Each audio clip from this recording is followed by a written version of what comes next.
Bismillahirrahmanirrahim.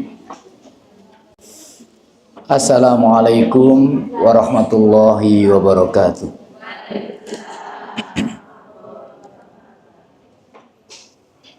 Innal hamdalillah lakal hamdu kama yanbaghi li jalali wajhika wa 'azami sultani. Ahla tsana'i wal majid. Allahumma sholli wa sallim wa barik wa an'im ala nabiyyina Muhammad sallallahu alaihi wasallam wa ala alihi wa sahbihi wa man tabi'ahum bi ihsanin ila yaumiddin, amma ba'du.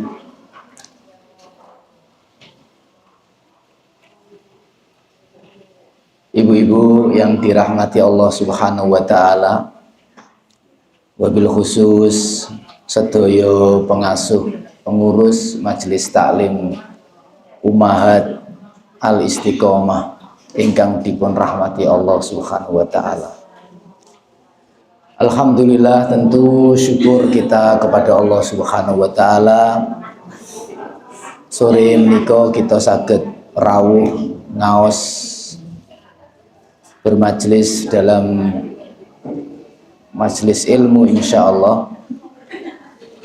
Sedaya menika keranten Allah Subhanahu wa taala. Kula lan panjenengan saged rawuh, Allah yang mengizinkan. Kita sedaya sehat karunia Allah. Maka tidak ada yang lebih utama untuk kita panjatkan melainkan kita memuji dan bersyukur kepada Allah Subhanahu wa taala. Salawat dan salam mudah-mudahan tetap tercurah kepada baginda Nabi besar Muhammad sallallahu alaihi wasallam, kepada sahabat-sahabat beliau, istri-istri beliau, dan seluruh kaum muslimin yang menitih jalan hidup beliau. Allahumma amin. Ibu-ibu yang dirahmati Allah, menghentikan materi kita seputar alam barzah. Mestinya sore menika materinya syakaratul maut, tapi karena kita sedang berada di bulan Rabiul Awal ya, dan pas tanggal berapa ini, tanggal 13 kalau hitungannya Muhammadiyah, tanggal 14 Rabiul Awal, maka kita sejenak membahas tentang cara-cara mencintai Rasulullah Sallallahu Alaihi Wasallam. Ibu-ibu yang dirahmati Allah, Rabiul Awal menjadi bulan yang oleh para ulama mayoritas berpendapat bahwa Rasulullah Shallallahu Alaihi Wasallam lahir di bulan Rabiul Awal. Meskipun ada ulama yang berpendapat Rasulullah lahir di bulan Ramadan. Kenapa mereka berpendapat Rasulullah lahir di bulan Ramadan? Karena Rasulullah menerima wahyu itu pertama kali tepat di umur beliau yang ke-40 tahun. Berarti kalau tepat 40 tahun berarti beliau juga lahir di bulan Ramadan, karena wahyu turun di bulan Ramadan. Kemudian para ulama ugi berbeda pendapat tentang tanggal berapa Rasulullah Shallallahu Alaihi Wasallam lahir. Ada yang berpendapat Rasulullah lahir tanggal 2 Rabiul Awal. Ada yang berpendapat Rasulullah lahir tanggal 8 Rabiul Awal. Ada yang berpendapat tanggal 10 Rabiul Awal. Ada yang berpendapat, dan kebanyakan berpendapat, tanggal 12 Rabiul Awal. Ada yang berpendapat tanggal 17 Rabiul Awal. Para ulama berbeda pendapat tentang tanggal lahir Rasulullah Shallallahu Alaihi Wasallam. Kenapa para ulama berbeda pendapat tentang tanggal lahir Rasulullah?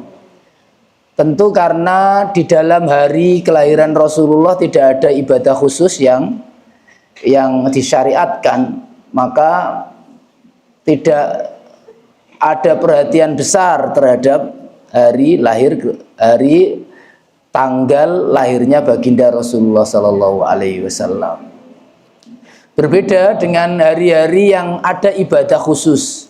Contoh misalnya hari Arafah. Hari Arafah tanggal 9 Dzulhijjah. Hari menyembelih kurban tanggal 10 Dzulhijjah. Ada ibadah khususnya, maka para ulama ada perhatian besar terhadap tanggal tersebut. Tetapi di hari kelahiran Nabi tidak ada ibadah khusus. Makanya para ulama ada perbedaan pendapat tentang hari-hari. Tapi yang jelas baginda Rasulullah Shallallahu Alaihi Wasallam lahir pada hari Senin. Ya. Ini jelas Rasulullah lahir pada hari Senin. Untuk tanggal ada perbedaan ulama. Bulan juga ada perbedaan ulama. Mayoritas para ulama memang berpendapat bahwa baginda Rasulullah SAW lahir tanggal 12 di bulan Rabiul Awal. Tapi pastinya beliau lahir pada hari Senin. Makanya untuk menghormati hari di mana Rasulullah SAW dilahirkan, Rasulullah berpuasa dan mestinya kaum muslimin melaksanakan puasa sunnah di hari Senin. Ibu-ibu yang dirahmati Allah Subhanahu wa taala, mencintai Rasulullah Sallallahu Alaihi Wasallam. Mencintai Rasulullah ini merupakan ibadah yang sangat agung. Ini ibadah besar, mencintai Rasulullah. Dalilnya apa Ustadz? Satu, mencintai Rasulullah termasuk ibadah yang agung, ibadah yang besar. Itu dalilnya karena Allah Subhanahu wa taala menjejerkan, menyebutkan bersamaan cinta kepada Allah dan cinta kepada Rasulullah. Dijejerkan oleh Allah Subhanahu wa taala di dalam surat At-Taubah ayat 24. Itu dijejerkan. Allah berfirman, a'udzubillahi minasyaitonirrajim, bismillahirrahmanirrahim. Kul in kana aba'ukum wa abna'ukum wa ikhwanukum wa azwajukum wa ashiratukum wa amwalun iktaraftumuha wa tijaratun tahshawna kasadaha wa masakinu tardawnaha ahabba ilaikum minallahi wa rasulihi wa jihadin fi sabilihi fatarabbasu hatta ya'tiyallahu bi amri. Ayat ini kita perhatikan. Kata Allah, kul, katakan wahai Muhammad, jika bapak-bapak kalian, anak-anak kalian, saudara-saudara kalian, istri-istri kalian, keluarga kalian, harta kalian, dagangan kalian, dan rumah yang kalian cintai, 8 menika lebih kalian cintai mengalahkan cinta kepada Allah, cinta kepada Rasulullah, maka tunggulah bencana yang akan Allah turunkan. Nah, ini oleh Allah dijejerkan antara cinta kepada Allah dan cinta kepada Rasulullah. Menjadi dalil bahwa cinta kepada Rasulullah, mencintai Rasulullah adalah ibadah yang agung. Bahkan oleh Allah disebutkan 8 hal yang secara tabiat manusia itu semua mencintai. Siapa di sini yang nggak mencintai bapak, nggak mencintai anak, nggak mencintai saudara kandung, mencintai istri, mencintai keluarga, semua mencintai. Siapa yang tidak mencintai harta? Semua cinta terhadap harta. Siapa yang nggak suka kepada usahanya? Siapa yang nggak suka kepada rumah yang dicintainya? Semua cinta. tetapi 8 itu diancam oleh Allah. Kalau sampai 8 itu mengalahkan cinta kepada Allah dan cinta kepada Rasulullah Shallallahu Alaihi Wasallam, tidak boleh. Makanya ini menjadi dalil bahwa hal tersebut, mencintai Rasulullah itu termasuk ibadah yang besar.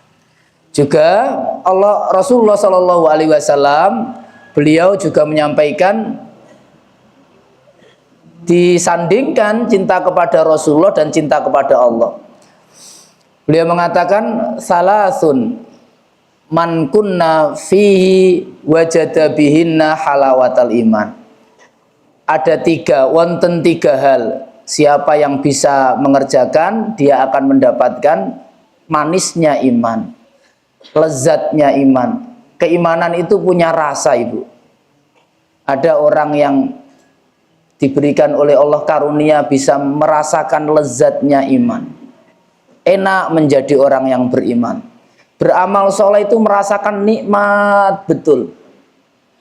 Bisa sholat jamaah, dari rumah itu sudah merasakan nikmat.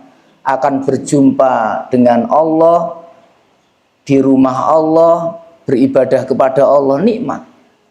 Keimanan itu ada kenikmatan, ada rasanya, ada manisnya.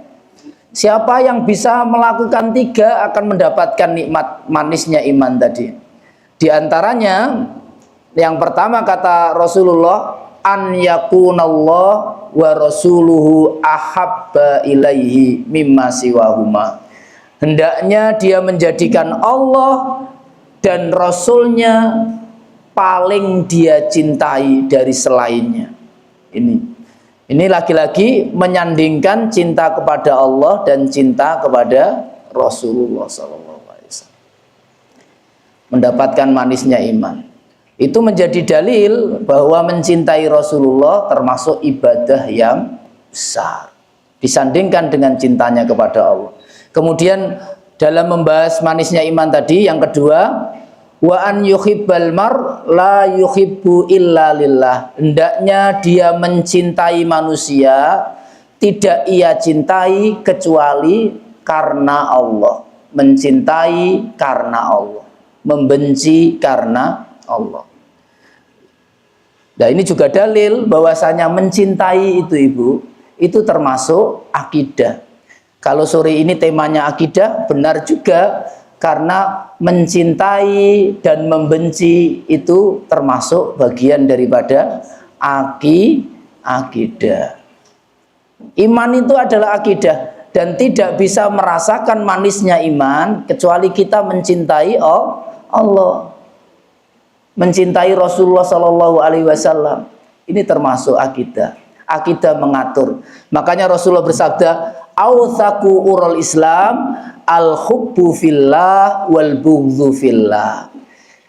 Keislaman yang paling kuat ikatannya, termasuk akidah ini, yaitu mencintai karena Allah dan membenci karena Allah.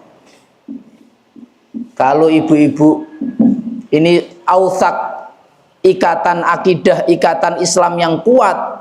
Kalau kita sudah bisa macam ini, mencintai karena Allah, membenci juga karena Allah, kita memiliki akidah yang kuat sekali.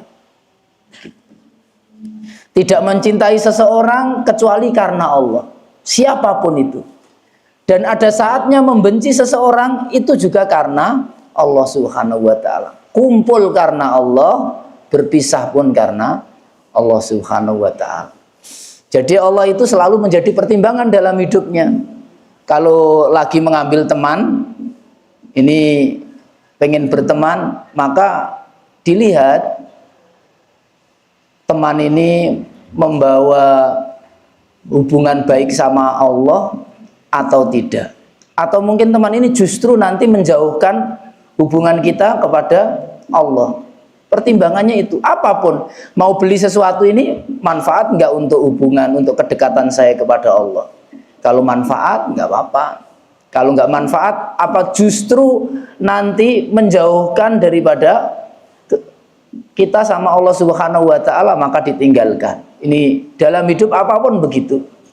Semuanya, ya, semuanya ibu memilih apapun dalam hidup ini, di sana ada pertimbangan Allah, hubungan kita kepada Allah Subhanahu wa taala. Ini. Kemudian dalil nomor kalih ibu yang menunjukkan mencintai Rasulullah adalah ibadah yang agung. Dalil nomor 2 adalah Rasulullah mewajibkan kaum muslimin untuk mencintai beliau. Diwajibkan, hukum-hukumnya wajib mencintai Rasulullah itu. Beliau bersabda, la yu'minu ahadukum hatta akuna ahabba ilaihi min walidihi wa waladihi wan nasi ajmain.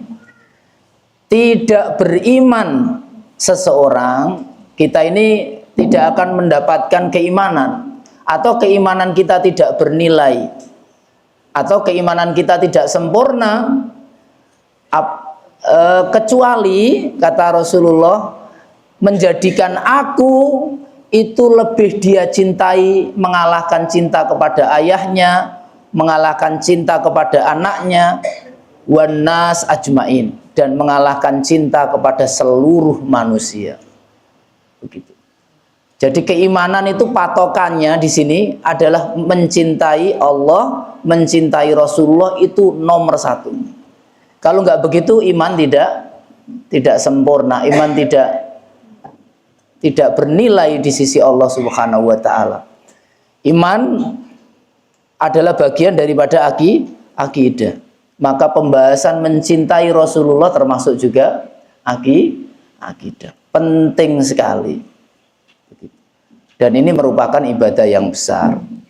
Dan yang ketiga, dalil yang ketiga yang terakhir, Rasulullah SAW memberi pahala besar terhadap orang-orang yang mencintai Rasulullah. Ini menunjukkan bahwa mencintai Rasulullah adalah ibadah yang besar. Beliau mengatakan, almar'u ma'aman ahabba. Manusia itu nanti bersama orang-orang yang ia cintai. Coba ibu-ibu diikuti, almar'u ma'aman ahabba. Manusia itu besok akan bersama dengan siapa yang ia cintai. Makanya mencintai, membenci ini harus karena Allah, harus hati-hati. Karena ternyata besok kita di akhirat itu bersama dengan orang yang kita cintai. Kalau kita mencintai Rasulullah, maka nanti kita akan bersama siapa? Akan bersama Rasulullah SAW. Tentu di surga. Begitu. Cintanya besar kepada Nabi. Maka Rasulullah ditanya, wahai Nabi, siapa nanti orang yang paling dekat denganmu di surga? Maka orang yang paling besar cintanya kepadaku, cinta kepada baginda Rasulullah SAW. Anas bin Malik, sahabat Nabi, beliau mengatakan hadis menika itu membuat para sahabat bahagia sekali, senang sekali hadis ini. Kenapa enggak senang para sahabat? Mereka sangat mencintai Nabi, dan mereka diberi kabar nanti orang yang mencintai itu bersama yang dicintai. Ini membuat para sahabat senang. Begitu. Ibu-ibu yang dirahmati Allah, dahulu ada seorang badui, ibu.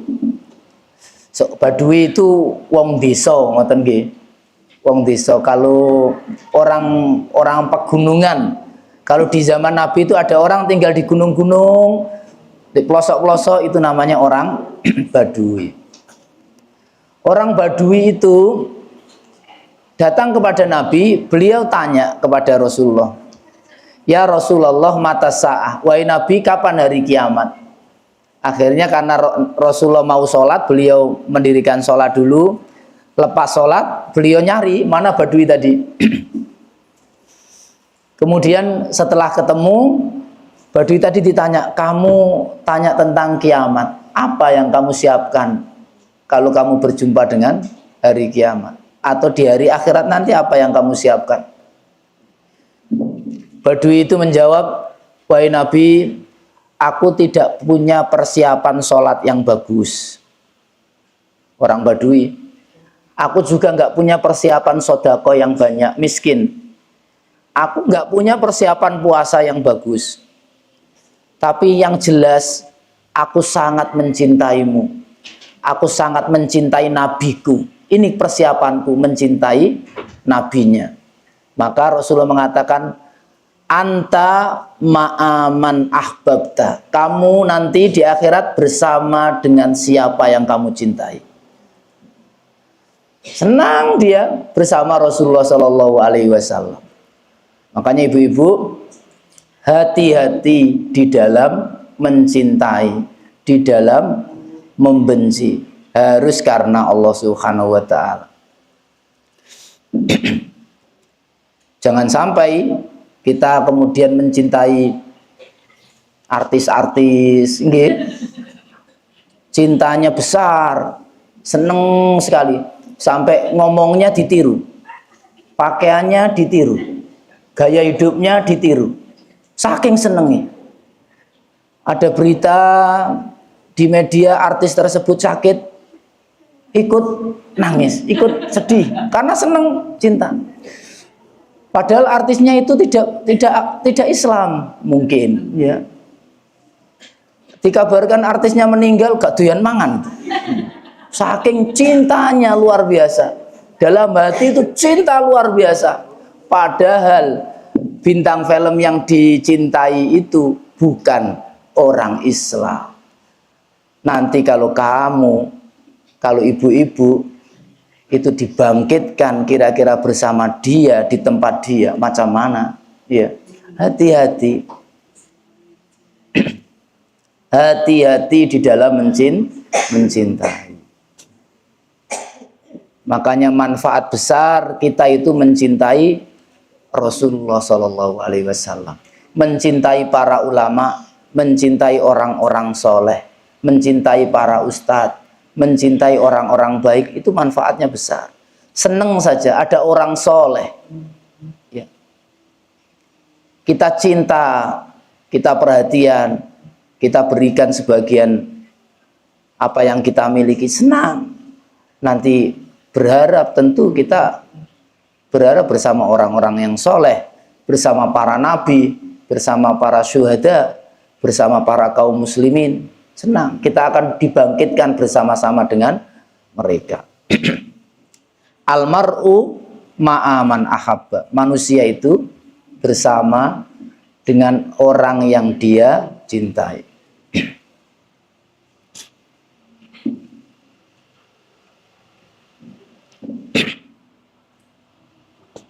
Ibu-ibu yang dirahmati Allah Subhanahu wa taala, kemudian bagaimana cara mencintai Rasulullah Sallallahu Alaihi Wasallam? Kita sudah tahu keutamaan mencintai baginda Nabi, besar sekali keutamaannya. Terus sekarang kita harus tahu bagaimana cara mencintai beliau. Karena ada sebagian kaum muslimin, mereka tidak mementingkan cinta kepada Rasulullah, nggak terlalu mencintai Nabi itu. Bahkan hari-hari ini banyak, tidak sedikit kaum muslimin yang mengatakan apa yang dibawa oleh Nabi itu sepertinya sudah nggak cocok sama zaman sekarang. Ya. Pakaian-pakaian yang diajarkan Rasulullah itu sudah nggak cocok dengan pakaian-pakaian Nusantara. Cara hidup Rasulullah SAW itu nggak cocok diterapkan di Indonesia misalnya begitu. Nah, sudah mulai terkikis, tidak ada kecintaan, meremehkan cinta ini. Ini juga nggak benar begitu. Ada golongan yang berlebih-lebihan di dalam mencintai Nabi itu, terlalu berlebih-lebihan sampai menempatkan Nabi itu di kedudukan Allah Subhanahu wa taala. Itu juga nggak boleh. Jadi mencintai, menjunjung Nabi itu setinggi-tingginya, keterlaluan, berlebihan sampai dijunjung seperti Allah Subhanahu wa taala. Itu juga nggak boleh. Harus ada ilmunya mencintai Nabi.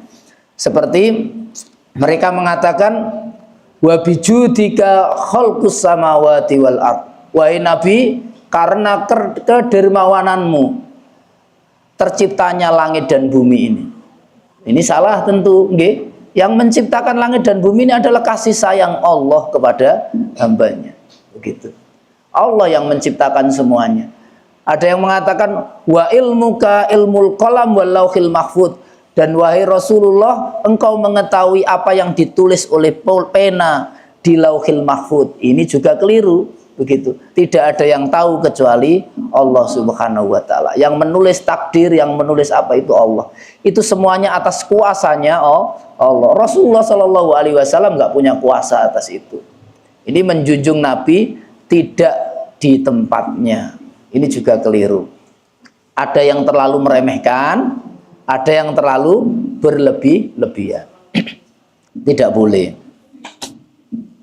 Ibu-ibu yang dirahmati Allah, ada dua cara kita mencintai Rasulullah Sallallahu Alaihi Wasallam. Cara yang pertama adalah mencintai dalam hati. Ini harus, semua hati harus mencintai baginda Rasulullah Sallallahu Alaihi Wasallam. Yang kedua, ittiba, dalam bahasa syariatnya ittiba atau mengikuti beliau, mengikuti Rasulullah. Cara yang pertama. Terus bagaimana Ustadz kita bisa mencintai Rasulullah di dalam hati? Caranya adalah mempelajari riwayat hidup beliau, tahu perangai Rasulullah, tahu akhlak-akhlak Nabi, tahu kelembutan Nabi, tahu bagaimana beliau hidup. Maka insya Allah nanti kalau kita tahu, kita akan bisa mencintai beliau. Tak kenal maka ya itu betul. Bagaimana akan bisa mencintai Nabi wong tidak mengerti, tidak mengetahui sama sekali baginda Rasulullah Sallallahu Alaihi Wasallam. Harus belajar. Kalau kita tahu kepribadian Rasulullah, maka kita akan mencintai beliau. Bagaimana sahabat tidak mencintai beliau? Sahabat bersama Rasulullah. Para sahabat menyampaikan Rasulullah itu meninggal dunia, sedangkan beliau memiliki hutang, sampai hutangnya itu dibayar dengan baju perang beliau. Ini manusia yang sangat mulia ini, sahabatnya kaya raya semuanya, ya toh. Beliau itu orang yang mestinya paling kaya di antara para sahabat. Bagaimana tidak, 5% dari harta kaum muslimin ghanimah itu mestinya beliau yang dapat. Iya. Beliau sering mendapatkan ratusan kilo emas, ratusan budak, ribuan binatang. Itu sering mendapatkan. Kenapa beliau bisa menjadi sepanjang hidupnya miskin? Kalau kita belajar sejarah Rasulullah, tidak pernah ada ceritanya Rasulullah itu hidup kaya. Rasulullah itu sepanjang hidupnya miskin. Sepanjang hidupnya tidak mampu beliau. Nah kok bisa seperti ini? Ini nggak bisa terjadi kecuali manusia yang mulia. Kenapa? Seluruh hartanya untuk para sahabatnya. Bahkan dia punya hutang itu nggak berani ngomong sama sahabatnya. Karena nggak mau nyusahkan sahabatnya. Padahal di antara sahabat yang kaya raya Utsman, menantu beliau sendiri, bisa-bisanya mertuanya punya hutang, Utsman memiliki harta yang sangat banyak, nggak mau merepotkan menantunya. Abu Bakar, sahabat yang disebut oleh Allah Tsaniyasnain, sahabat yang selalu berdua dengan Nabi, ya toh, kaya raya Abu Bakar itu, beliau nggak tahu bahwasanya Rasulullah memiliki hutang. Andaikan sahabat itu tahu, itu pasti dibayar oleh para sahabat. Tapi kemuliaan Nabi Shallallahu Alaihi Wasallam, beliau tidak merepotkan para sahabatnya, nggak mau. Dan hartanya itu diutamakan untuk para sahabatnya dan kaum muslimin. Sehingga beliau sepanjang sepanjang hidup itu selalu dalam keadaan tidak punya, dalam keadaan miskin. Jenengan jumpai kehidupan, cerita hidup orang miskin seluruhnya, penderitaan hidup dan kesedihan, beratnya kemiskinan, apa saja dalam sejarah manusia kemiskinan itu ada pada keluarga Nabi Shallallahu Alaihi Wasallam. Apa saja. Ibu-ibu yang miskin acungkan tangan.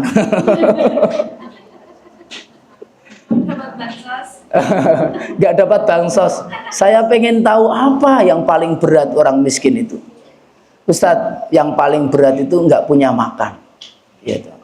Iya, misalnya contoh. Yang paling berat Ustadz, makan nggak ada. Anak nangis kelaparan minta makan, yang dimasak nggak ada. Itu baginda Nabi itu tiap hari begitu. Rasulullah itu tiap hari begitu. Bahkan Rasulullah mengatakan dalam hadis itu, Rasulullah itu nggak pernah makan enak 2 hari berturut-turut, itu nggak pernah.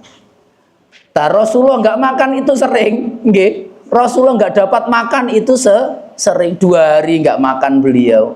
Kemudian kata Aisyah itu waqat marrohilal wa marrohilal walam yuqat fi baiti Rasulillah sallallahu alaihi wasallam. Berlalu sebulan, berlalu 2 bulan, dan dapurnya Nabi tidak pernah menyala apinya. Nggak ada yang dimasak. Itu bulan loh Bu. Nggak ada daging, nggak ada gandum, nggak ada beras, nggak ada masak. Makan apa Nabi? Nabi makan kurma, kadang makan dedaunan, minum air. Itu Rasulullah. Sekeluarga beliau. Begitu. Ini terus dialami oleh Nabi SAW. Nabi pernah mengganjel perutnya gara-gara tidak makan 2 hari atau lebih daripada itu, supaya perutnya tidak sakit diganjel pakai batu. Itu baginda Nabi.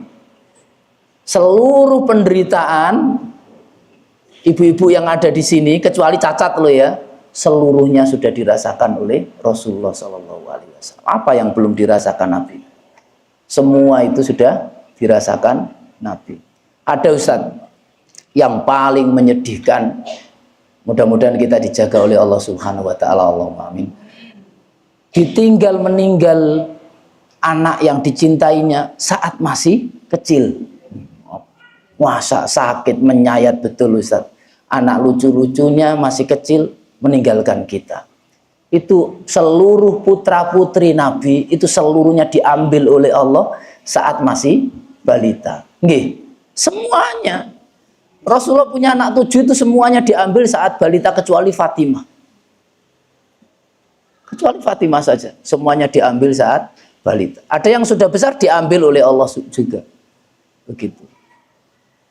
Semuanya meninggal sebelum Rasulullah meninggal, didahului anak-anaknya semuanya. Jadi Qasim, Ibrahim, Abdullah, anak-anak laki-laki beliau semuanya meninggal kecil. Begitu. Semuanya Ibu. Dan seluruh penderitaan apa saja, kecuali cacat loh ya, nggak dirasakan Nabi. Jenengan baca seluruh sejarah Nabi, itu semuanya hidupnya seperti itu. Penderitaan-penderitaan kita semuanya itu pernah di Rasulullah. Dan Rasulullah orang yang paling bersyukur. Sampai kita kalau baca sejarah itu, apa kira-kira yang disyukuri Rasulullah ya? Ya, Rasulullah hidupnya Masya Allah, dimusuhi banyak orang, dimusuhi keluarganya juga, kemudian diusir dari kampung halamannya, harus meninggalkan rumahnya, meninggalkan istrinya, seluruhnya untuk perjuangan Islam. Itu semuanya dilakukan oleh Rasulullah, dan Rasulullah tetap bersyukur begitu sepanjang hidupnya. Maka para ulama mengatakan di antara mukjizat yang mestinya manusia itu nggak mampu memikul itu semuanya, di antara mukjizat adalah kehidupan sederhana Nabi. Jadi kemiskinan Rasulullah, zuhudnya Nabi itu adalah merupakan mukjizatnya Rasulullah SAW. Iya, kalau kita baca sejarahnya, insya Allah tumbuh cinta kita kepada Rasulullah. Istri Rasulullah Aisyah itu mengatakan, ma dzaraba Rasul sallallahu alaihi wasallam syai'an qattu illa fil harb. Nabi itu tidak pernah memukul apapun, istrinya atau apapun, kecuali dalam perang. Itu Rasulullah. Rasulullah istrinya berapa, Ibu? Istrinya 9. Memiliki istri 9, itu nggak ada satupun yang pernah dipukul. Dan nggak pernah Rasulullah memukul sesuatu di keluarganya, itu nggak pernah. Banting. Ini yang punya istri 1 dipukul. Hari ini pintu dibanting itu, bak. Besok jendela dibanting, piring dibanting. Iya. Padahal istrinya cuman 1. Rasulullah istrinya 9, nggak ada yang pernah dipukul. Itu baginda Nabi SAW. Nggak ada akhlak seperti beliau, Masya Allah. Beliau punya pembantu. Pembantunya namanya Anas bin Malik. Anas bin Malik itu menceritakan, aku menjadi pembantu Nabi itu 10 tahun. Walam yakul Rasulullah sallallahu alaihi wasallam Nabi tidak pernah mengatakan nggak pernah mengatakan itu, dan tidak pernah mengatakan limadza fa'alta hadza, sampean lapo nglakoni iki. 10 tahun menjadi pembantu Nabi. Begitu. Sampai beliau bertanya, "Ya Rasul, kam na'fu min khadim?" Berapa kali batas kita memaafkan pembantu? Kita mentolerir terus bisa memaafkan pembantu berapa kali? Rasulullah kemudian diam. Terus beliau mengatakan, fi kulli yaumin sab'ina marrah. Kita memaafkan pembantu kita sehari itu 70 kali. Wah, bayangkan. Siapa yang punya pembantu acukan tangan.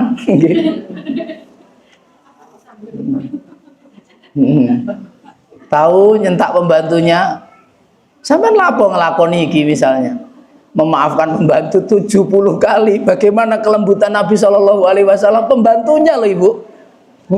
Pembantunya aja begitu, bagaimana istrinya, anak-anaknya dan lain sebagainya. Kepada anak-anak, baginda Rasulullah itu orang yang paling senang mencium anak-anak. Begitu, memeluk anak-anak, mengusap kepala anak. Itu ajaran Nabi Shallallahu Alaihi Wasallam. Di Arab itu belum ada itu. Begitu. Wibawanya orang Arab itu, mereka nggak mau mencium anak-anak. Begitu. Ada seorang badui ya, kepala kabilah itu, berwibawa. Melihat Rasulullah itu ada anak, beliau gendong. Terus dicium pipinya, dicium pipi kanannya, dicium. Orang yang berwibawa ini, kalau di sini petinggi lah ya, itu mengatakan, Nabi, engkau mencium anak-anak. Gimana? Saya itu punya anak 10, nggak ada yang pernah saya cium. Dari bayi sampai ini, nggak ada. Oh, berwibawa memang orang Arab itu. Ya, itu nggak pernah ada yang saya cium. Gitu. Kata Rasulullah SAW, saya takut andaikan Allah menutup pintu rahmatnya gara-gara kita tidak menyayangi yang di sekitar kita. Rasulullah sayang betul. Beliau kalau ada anak-anak begitu. Ada sebuah riwayat ya, orang yang bukan muslim tetapi sakit, kemudian beliau dirawat sama Nabi, Rasulullah yang ngunyahkan itu karena takut, kan beliau lumpuh ya, orangnya lumpuh karena takut nanti organnya itu tidak bisa menerima makanan kasar, makanya itu dikunyah Nabi dulu, baru disuapkan kepada mereka. Dipastikan tidak ada makanan yang nanti mengganggu pencernaannya karena lumpuh, karena nggak sehat, itu dikunyahkan oleh Rasulullah dulu baru disuapkan. Dan itu sering Rasulullah lakukan kepada anak kecil, anak bayi itu dielus-elus, dikunyahkan makanan, kemudian dimasukkan di mulutnya. Sayang luar biasa. Rasulullah apabila jalan, kemudian ada anak-anak, beliau yang mengucapkan salam duluan. Kalau kita ini kan orang tua mintanya anak-anak yang mengucapkan salam duluan, iya toh. Ngaji saja salaman, ayo kamu yang salam dulu, saya yang jawab. Nah, baru kita yang mengucapkan waalaikumsalam. Nabi enggak begitu.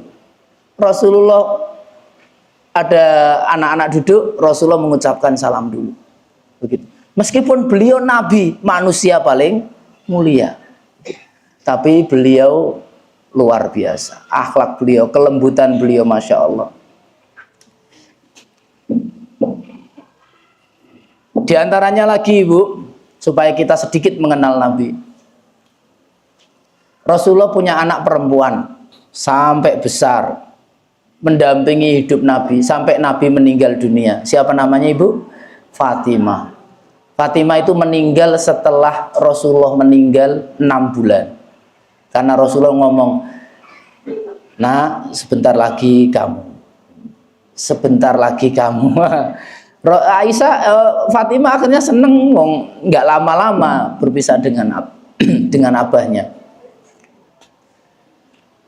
Nah, Fatimah ini itu punya anak namanya Hasan.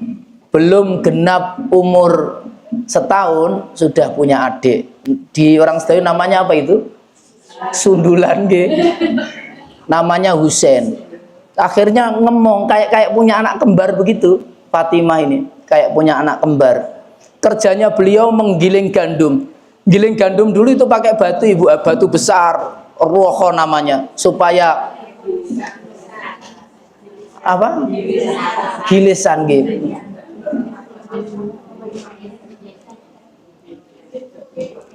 Nggih pakai batu, nggih pakai batu. Ah, itu pakai batu berat itu, sambil gendong anak, merawat anak, giling gandum pakai batu itu.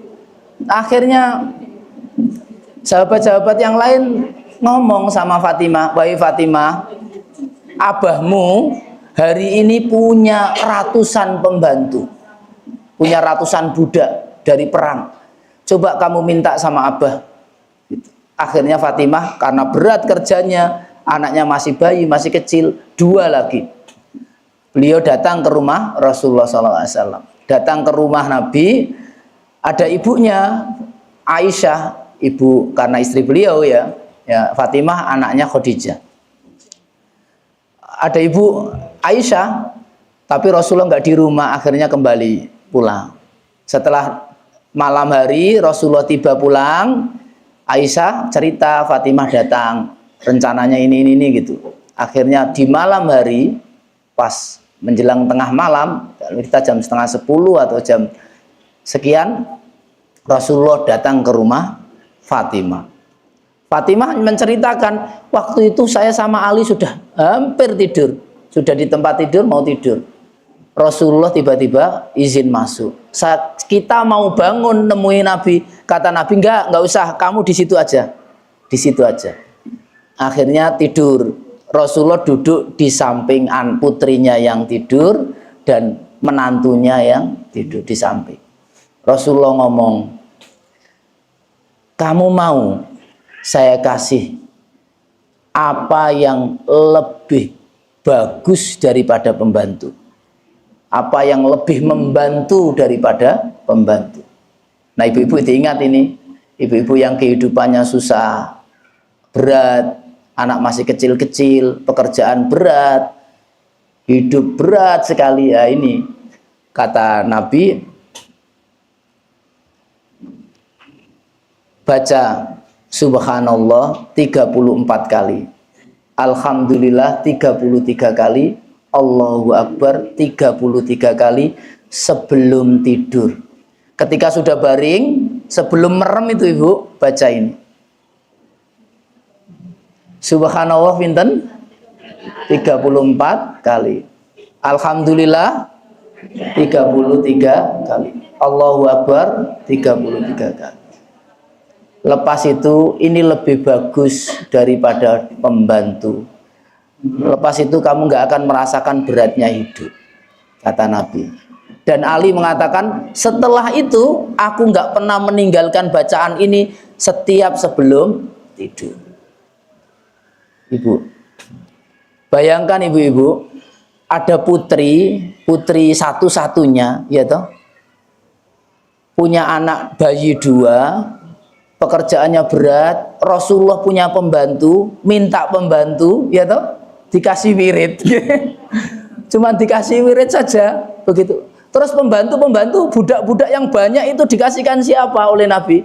Budak-budak yang banyak itu diberikan orang-orang yang lebih miskin daripada Fatimah menurut Nabi. Diberikan kepada ashabus sufah, penduduk sufah. Di pinggir kota Madinah itu ada tempat namanya sufah, penduduknya miskin-miskin. Itu budak-budak itu dijadikan pembantu mereka. Disuruh membantu mereka, menjadi pembantu mereka. Anaknya tidak diberikan. Begitu. Nah, itu Rasulullah kasih sayang beliau kepada para sahabatnya. Begitu. Beliau sangat mencintai sahabatnya. Siapa yang lebih berat itu memang beliau tepati. Begitu. Ini yang paling berat, bukan mentang-mentang keluarga. Ada yang lebih berat, bansosnya itu dikasihkan ke hati-hati ya. Bu RT siapa ini yang jadi Bu RT? Ada sudah jelas-jelas tetangganya ada yang lebih miskin ya toh. Mentang-mentang ini keluarga saya ini dikasihkan. Rasulullah nggak begitu dalam hidupnya. Ini anaknya sendiri begitu. Anaknya sendiri. Mungkin beliau melihat ada ini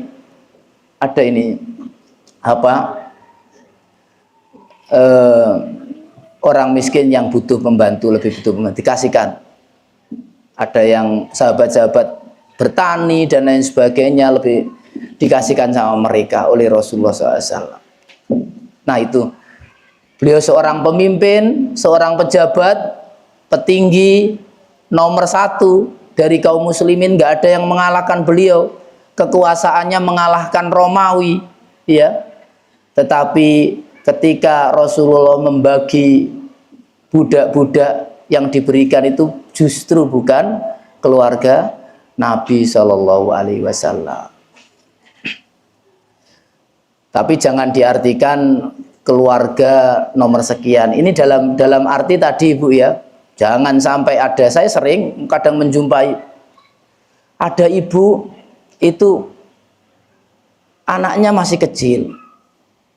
Kemudian mau meninggal itu beberapa kali saya jumpai ini. Rumahnya diwakafkan ke masjid. Anaknya nggak dikasih. Ini keliru juga. Keliru atau benar? Keliru ibu ini. Ya, mestinya ke anaknya. Infak sodako yang paling bagus itu ke keluarganya. Begitu, ke keluarganya. Begitu. Tidak boleh begitu. Tetapi kalau tadi jenengan mengedarkan bansos ya, itu hati-hati. Atau apa biasanya namanya itu? Bantuan sosial macam-macam ya. Iya. Mentang-mentang RT itu langsung didata keluarganya semua dulu. Ini macam mana? Bagaimana kita nggak cinta Rasulullah? Rasulullah pemimpin tapi macam itu.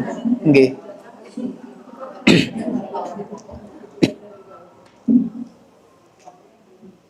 Ini cerita-cerita seperti ini memberikan kita akhirnya menumbuhkan kecintaan kita kepada baginda Nabi Shallallahu Alaihi Wasallam. Apapun itu Ibu, itu ceritanya Nabi, Masya Allah, Nabi sama istri-istrinya, Nabi sama anaknya, semuanya itu adalah menumbuhkan kecintaan. Kemudian yang kedua, cara mencintai Nabi yang kedua adalah ittiba, mengikuti Rasulullah Shallallahu Alaihi Wasallam. Mengikuti Rasulullah dalam apa? Semuanya, semua yang kita ikuti dari Rasulullah Shallallahu Alaihi Wasallam, orang yang mengikuti itu pasti cinta, nggak mungkin enggak. Mengikuti ajaran beliau, mengikuti harian-harian beliau, mengikuti cara beliau, semuanya dari mulai bangun tidur sampai tidur lagi itu mengikuti Nabi, itu semuanya ibadah yang sangat agung. Kenapa? Karena lahir daripada mencintai Nabi. Semuanya agung. Pakai sandal kaki kanan dulu, lepasnya kaki kiri dulu. Biasanya kita ngelepasnya juga kanan juga ya. Semuanya. Keluar rumah, masuk rumah, mengucapkan salam. Kemudian masuk masjid, berjalan, dan cara berjalannya niru Rasulullah. Semuanya niru Rasulullah. Apa yang dilakukan oleh Nabi diikuti. Sampai para ulama mengatakan, ulama dari tabi'in itu mengatakan, andaikan kamu tahu kamu tidak bisa garuk-garuk, andaikan kamu mau garuk-garuk itu mencontoh Nabi, maka lakukanlah. Kukur-kukur gitu loh. Iya. Apa Rasulullah? Nggak tahu ilmunya kita ya. Rasulullah dalam satu riwayat ada Rasulullah kalau menggaruk itu 3 kali misalnya. Lah itu andaikan bisa, maksudnya itu begini Bu, hal sekecil itu kalau bisa lakukanlah begitu, apalagi hal-hal yang besar begitu, hal-hal yang besar melakukan seperti Nabi SAW. Rasulullah pernah kejar-kejaran lari sama suaminya, jenengan juga begitu. Istrinya, jenengan juga ngajak suami, maksudnya begitu. Rasulullah kejar-kejaran sama istrinya, wah jenengan gitu ajak suaminya ke pelabuhan misalnya, kejar-kejaran sana, gudak-gudakan. Iya. Rasulullah sama istri-istrinya begitu beliau, maka kita mengerjakan demikian. Main-main, jalan-jalan, semuanya yang dilakukan oleh Nabi kita kerjakan. Ya masih punya suami semua toh. Ya itu dikerjakan sesuai dengan sunnah Rasulullah. Apa saja ajaran Nabi, apa saja itu dikerjakan. Ada riwayat Rasulullah itu tidak jarang beliau mandi berdua sama istri-istrinya. Nah, kalau panjenengan juga boleh mandi sama suaminya. Kemudian di antara ittiba adalah banyak membaca sholawat. Nah, banyak membaca sholawat ini juga termasuk mencintai beliau. Rasulullah pernah ditanya, siapakah orang yang paling dekat dengan Nabi? Maka beliau mengatakan, aktsaruhum alayya sholatan. Orang yang paling dekat denganku adalah orang yang paling banyak membaca sholawat. Allahumma sholli ala Muhammad. Kita ini kalau dalam pengajian sejak tadi itu Rasulullah Shallallahu Alaihi Wasallam. Rasulullah Shallallahu Alaihi Wasallam selalu membaca sholawat. Tentu sholawat yang diajarkan oleh Nabi dengan cara-cara yang diajarkan oleh beliau. Juga di antara ittiba, cara mencintai Nabi itu mencintai keluarga beliau, ya, mencintai keturunan Rasulullah Shallallahu Alaihi Wasallam. Beliau mengingatkan betul kepada kita, Ibu, udzakirukumullah bi ahli baiti. Aku ingatkan kepada kalian atas nama Allah, jaga keluargaku, cintai keluargaku. Jadi kita diingatkan oleh Rasulullah untuk mencintai keluarga Nabi, anak-anaknya, cucu-cucunya, semuanya begitu. Tapi yang cucunya betul ya, sekarang banyak yang mengaku-ngaku menjadi cucu Nabi, nggak terbukti. Kalau begitu gimana Ustaz? Ya kalau soleh, ya mereka soleh, mereka mencerminkan akhlak-akhlak Rasulullah, kita cintai. Kemudian mencintai sahabat-sahabat beliau, ini dari cinta kepada beliau. Rasulullah mencintai sahabatnya, maka kita juga mencintai sahabatnya. Seluruhnya, nggak pilih-pilih, semua sahabatnya. Sahabat-sahabat Nabi semua banyak yang dijamin masuk surga. Abu Bakar fil jannah, Umar fil jannah, Utsman fil jannah, Utsman fil jannah, Ali fil jannah. Ini dicintai semuanya. Hubbul ansor minal iman, mencintai sahabat ansor itu merupakan keimanan, kata Nabi. Maka kita mencintai seluruh sahabat. Tidak seperti orang-orang Syiah, hanya mencintai beberapa sahabat saja. Banyak di antara sahabat yang tidak mereka cintai. Kita enggak. Akidah kita itu menuntut kita untuk mencintai seluruh sahabat-sahabat Nabi. Jadi semua sahabat Nabi itu kita cintai. Kemudian yang terakhir Ibu, mencintai Nabi itu dengan cara membenarkan semua perkataan Rasulullah Shallallahu Alaihi Wasallam. Tidak ada satu perkataan pun yang boleh dibantah dari perkataan Nabi. Perkataan manusia itu boleh dibantah? Nggak boleh. Ibu boleh ngambil atau tidak ngambil saran saya, boleh. Saya ini ngomong apa dari saya sendiri, panjenengan ambil boleh, panjenengan tidak ambil boleh. Tetapi kalau udah Rasulullah yang ngomong, saya menyampaikan apa yang disampaikan Rasulullah, maka wajib diambil.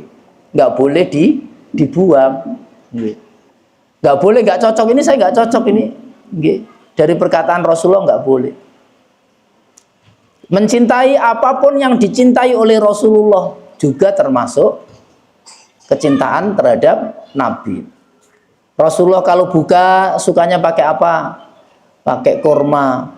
Maka kita mencoba belajar berbuka dengan kurma. Nggak enak kok Pak, enak pakai kolek. Koleknya nanti setelah kurma.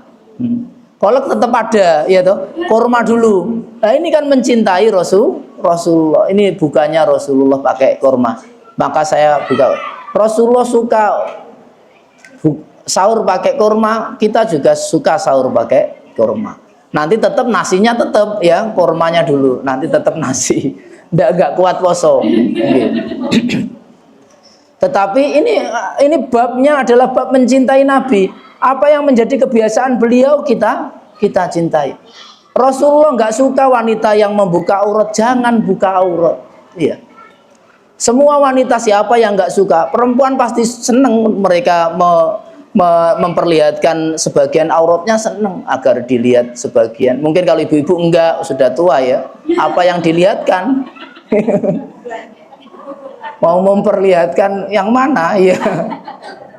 Tapi kalau gadis-gadis sudah masih muda-muda, senang dia memperlihatkan aurat yang ini, berpakaian terbuka ini, dilihat ini, senang dia, bangga dengan itu. Rasulullah nggak suka, kita nggak lakukan.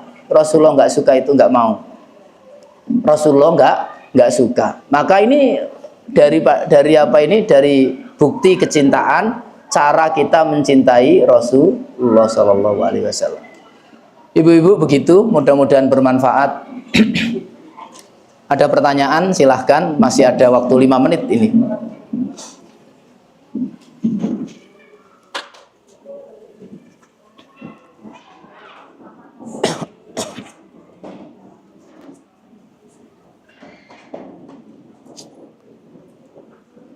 Insya Allah jelas ya, mudah-mudahan bermanfaat, mudah-mudahan ibu semuanya sehat, banyak rezekinya. Kita besok menjadi umat yang mendapatkan syafaat Rasulullah Sallallahu Alaihi Wasallam. Allahumma amin. Assalamualaikum warahmatullahi wabarakatuh.